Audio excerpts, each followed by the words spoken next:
आफ्नो लागि चाहिँ आफैले कसरी गर्नुपर्ने हुन्छ भन्ने कुरा चाहिँ तपाईँलाई चाहिँ देखाउन गइरहेको छु। र हेर्नुहोस् होइन, अब हामी बिहान उठेर ड्युटी जानुपर्ने हुन्छ। यहाँ 4 बजे उठेर 5 बजे गाडीमा चढेर ड्युटी जानुपर्ने हुन्छ। त्यसपछि ड्युटीबाट 6-7 बजे आइन्छ।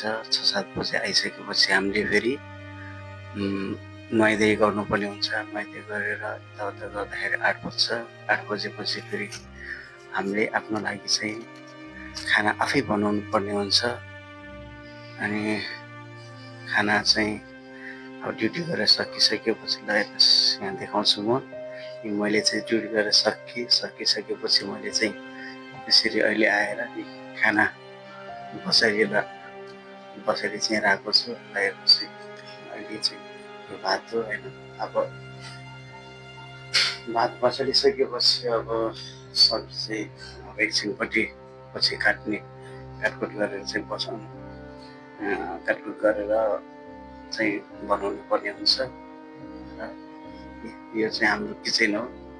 यहाँ चाहिँ भाँडा धुने ठाउँ चाहिँ यो हो के अरे है। यस्तो छ, के गर्ने, सफा गर्न भ्याएको छैन साथीहरू, के गर्ने, त्यस्तै छ। टाइम मिल्दैन, थोरै टाइममा पनि कति टाइमको चाहिँ पनि आवश्यकता हुन्छ यो विदेशको ठाउँमा, के गर्ने, त्यस्तै छ। अनि यस्तै हो, जिन्दगी चलिरहेछ। यहाँ भनेको चाहिँ फ्रिज, यो फ्रिज हो। अनि हामीले चाहिँ अब यताउता चाँडै बिग्रिने सामानहरू चाहिँ हामीले यो फ्रिजभित्र राखेका हुन्छौँ।